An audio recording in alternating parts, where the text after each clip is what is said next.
Hey guys, I'm Alfred Portrasport and welcome to week 6 of the Premier League review. If you're new to this series, what we do is take a look at the past set of Premier League results, we take a look at the Premier League table, and we finish off by looking at the Premier League top goal scorers. So here is the past set of Premier League results. These games were played on Saturday the 23rd, Sunday the 24th, and Monday the 25th of September 2017. Also next to the games, I have the times in this video, so if you want to hear about a specific game, just go to the time next to the match and just skip about all the other crap. But without further ado, let's get into our first match. We'll start with Manchester City versus Crystal Palace. Crystal Palace were a minute from going into the half 0-0, but a lovely pass from David Silva to Leroy Sané on the left, who gave it back to Silva, and the Spaniard's clipped ball is plucked out the air by Sané. His touch takes it over the head of a Palace defender, and Sané slid the ball underneath the keeper to shatter Crystal Palace's dreams. And 5 minutes into the second half, Man City made it 2-0 through Raheem Sterling. It was a counter-attack as Mamadou Sakho's ball over the top had 3 Palace players chasing it, and a simple header from Nicolas Otamendi turned defence into attack as it fell to Kevin De Bruyne. De Bruyne found Sané on the left and he crosses it low across the face of goal, and on the end of it was Raheem Sterling, who can't miss from 8 yards out. And Man City got their third in the 60th minute when Raheem Sterling got his second in the match. It came when Kevin De Bruyne played a lofted ball over the top that took the entire Palace backline out of the game.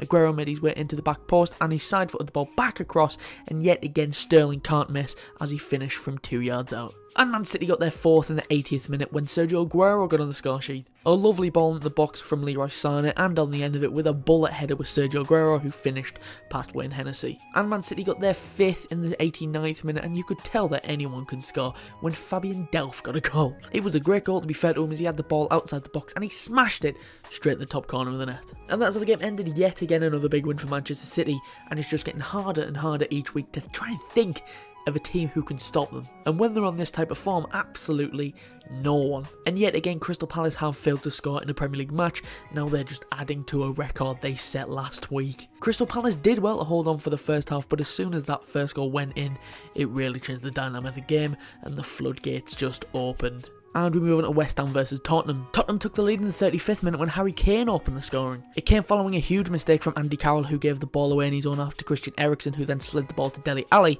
He then ran past the West Ham defence before crossing the ball into the box, and on the end of it, completely unmarked, was Harry Kane, who simply headed into the net. And 5 minutes later, Tottenham doubled their lead when Harry Kane got his second in the match. Another mistake led to this goal as the ball was given away to Eriksen on the left hand side, and yet again he gave it to Dele Alli, who then ran forward. Ali then shoots from inside the box, but it is saved by Joe Hart, but the ball falls to Harry Kane, who tapped into the empty net. And Tottenham looked like they had the game won in the 60th minute when they got their third through Christian Eriksen. It came from a free kick as Harry Kane hits it, but his shot strikes off of the post and it fell to the other side of the pitch to Serge Aurier. Aurier's cross is blocked, but it fell to Eriksen, who hit it first time into the bottom corner, and with this goal, Christian Eriksen is now the highest scoring Danish player in Premier League history. West Ham did get one back 5 minutes later through Javier Hernandez. It was a typical Hernandez goal as it came from a corner, which is flicked on by Jose Fonte, and waiting at the back post was Hernandez, who nodded home.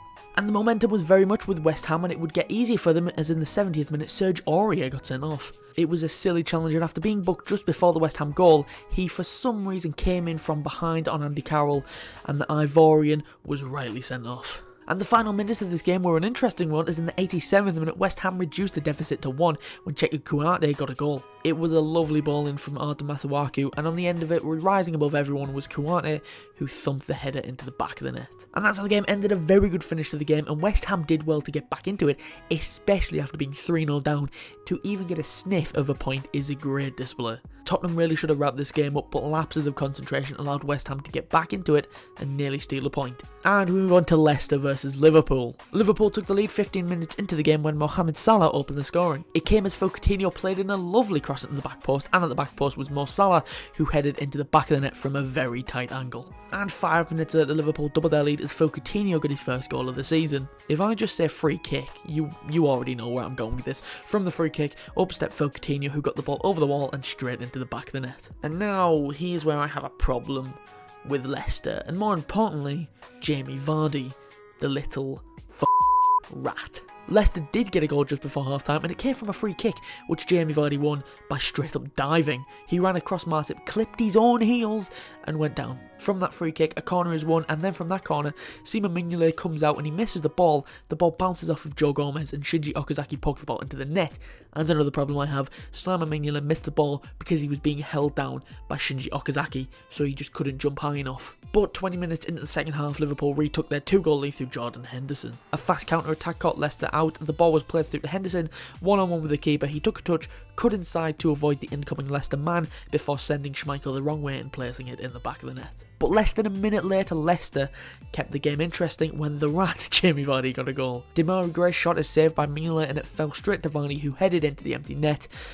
And I'm pretty sure Jamie Vardy was offside. And 5 minutes later, Rat Boy won Leicester a penalty. One-on-one with Mignolet. Mignolet wins the ball. He does take out Vardy, but he won the ball. He won the ball. Anyway, Vardy stepped up to take it, but luckily Simon Mignolet has one of the best penalty saving records in the league, and he shows why as Vardy hits it down the middle, but Mignolet stays strong and palms the ball away. And that's how the game ended, a scrappy win for Liverpool, and I'm just so glad we won, just because of that rat. I didn't have a problem with Vardy before this match, but after seeing him blatantly dive, and then on Twitter, a lot of opposition fans saying he does this regularly, I just hate him. It was a good game. Liverpool should have been out of sight, but a scrappy win is good enough for me. And we move on to Stoke versus Chelsea. It was a great start for Chelsea as only 2 minutes into the match, Alvaro Morata scored the opener. It started with a Stoke attack, but some brilliant defence from Bakayoko, and the ball found its way to Cesar Azpilicueta, and like all season, Azpi assisted Morata as he slipped the ball through and the Spaniard slotted home with a tidy finish. And 25 minutes later, Chelsea doubled their lead when Pedro got on the score sheet. It was a mistake from the Stoke captain Darren Fletcher as the ball was in the air. Fletcher decided to try and chest it back towards his keeper, but no one was there, and it ended up being a lovely ball to Pedro as he smashed it low into the net. And Chelsea got their third in the 77th minute when Alvaro Morata got his second of the game. Yet again another mistake from the Stoke players as they lost the ball inside their own half, and the number 9 ran past some Stoke challengers before putting it past Jack Butland from a tight angle. And 5 minutes later, Chelsea got their fourth when Alvaro Morata completed his first Premier League hat-trick. It was a very simple goal as the chip ball is chested towards goal by Cesar Azpilicueta, and running in was Morata, who poked on from close range. And that's how the game would end, a very simple win for Chelsea in the end as Stoke, they just didn't get going. That early goal really set the tone for the match as Stoke did come forward with some chances, but Chelsea dealt with it well, and then when Chelsea attacked, it was Stoke mistakes that allowed them to score so easily. And in the week where Chelsea officially sold Diego Costa, Chelsea fans, they'll feel absolutely fine with his replacement. And we move on to Everton versus Bournemouth. It was a very boring game in the first half, but only 2 minutes into the second half, Joshua King silenced the Everton fans as he put Bournemouth in front. It started with a lovely ball by Charlie Daniels, and the Dutchman hit the ball low, hard, past Jordan Pickford. But Everton levelled up the scoring in the 76th minute when Umar Niasse got his first Premier League goal for Everton. It came when substitute Tom Davies played it through to Niasse, who also came off of the bench, and he smashed it past Asmir Begovic at the near post. And 5 minutes later, Umar Niasse got his second as Everton took the lead for the first time in the match. He's really shown why he should be starting games, as his initial header was saved by Begovic, but the ball fell straight back to him and he hooked the rebound home. And that's how the game ended, and Everton have only their second league win of the season. Bournemouth did play well, but after going 1-0 down, Everton made some changes and obviously they paid off. After joining Everton from Lokomotiv Moscow last January, Umar Niasse hasn't been at the forefront of Ronald Koeman's plans, but after coming off the bench and completely turning the game on its head, he's got to be in contention for a starting place next week. And we move on to Swansea versus Watford. Watford were all over Swansea in the opening of the match, and they deservedly took the lead in the 13th minute when Andre Gray got his first goal for Watford. Swansea striker Wilfred Bonney carelessly gave the ball away, and Andre Carrillo cut the ball back across goal. It goes past Sam Klukas, and waiting was Andre Gray, who bundled the ball home from close range. But Swansea equalised 10 minutes into the second half when Tammy Abraham put the Swans level. This one also started with Wilfred Bonney, but he doesn't give the ball away this time. He received the ball from Jordan Ayew.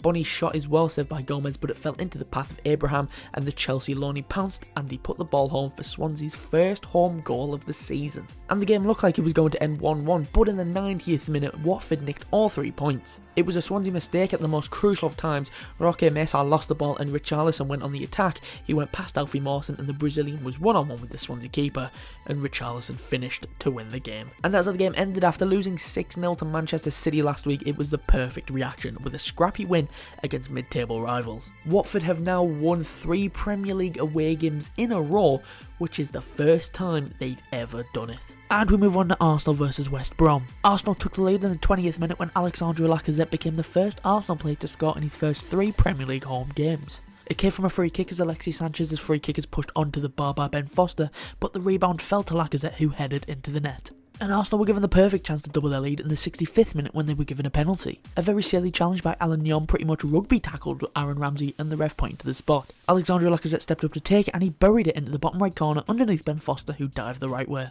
And that's how the game ended. A good win for Arsenal, who did withstand some high West Brom pressure, who had plenty of chances in the first half and really should have got themselves a goal. They should have had themselves a penalty as well when Mustafi fouled Rodriguez, but Rodriguez didn't go down, so that will be the main reason why it wasn't given. But then again, Arsenal should have had another penalty when Alexis was brought down in the box. In the end, a very comfortable win for Arsenal, but it could have been a very different game if West Brom took one of their chances. And we move on to Southampton versus Manchester United. Manchester United got the only goal of the match in the 20th minute when Romelu Lukaku had his 6th league goal of the season. It started with Ashley Young as he twists and turns his way into some space, and his cross from the left hand side is met by the head of Lukaku, who smashes his header into the back of the net. And that's how the game ended. A pretty boring one, this one, and when United opened the scoring in the first half, I'm pretty sure we all thought, oh, it's going to be another massive win for United, but Southampton kept them out, and it wasn't a comfortable day at the office. Southampton had some great chances when an Oriol Romeu effort was cleared off of the line by Fellaini.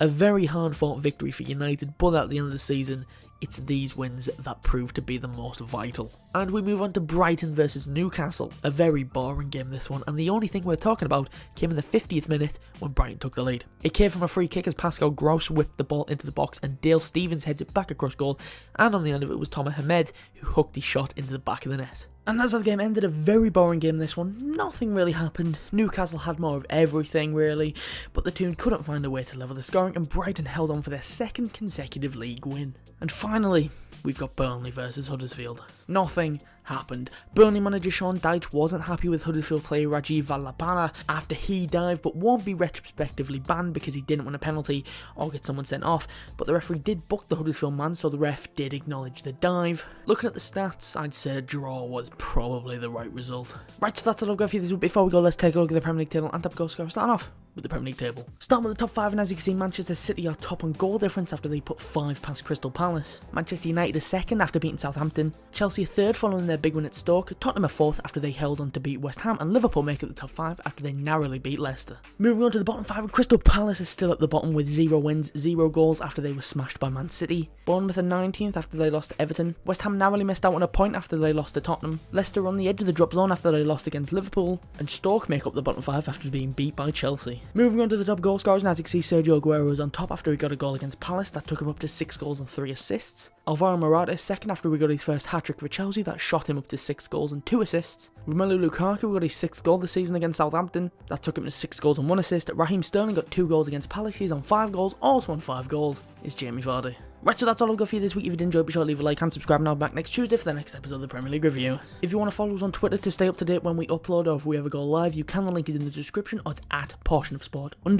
If you want to follow me on Twitter or subscribe to my personal YouTube channel, the links to both of those are in the description as well. All my channels should be popping onto your screen round about now. But anyway, thanks for watching. Be sure to leave a like and subscribe if you're new. I've been Mark from A Portion of Sport, and I'll see you soon.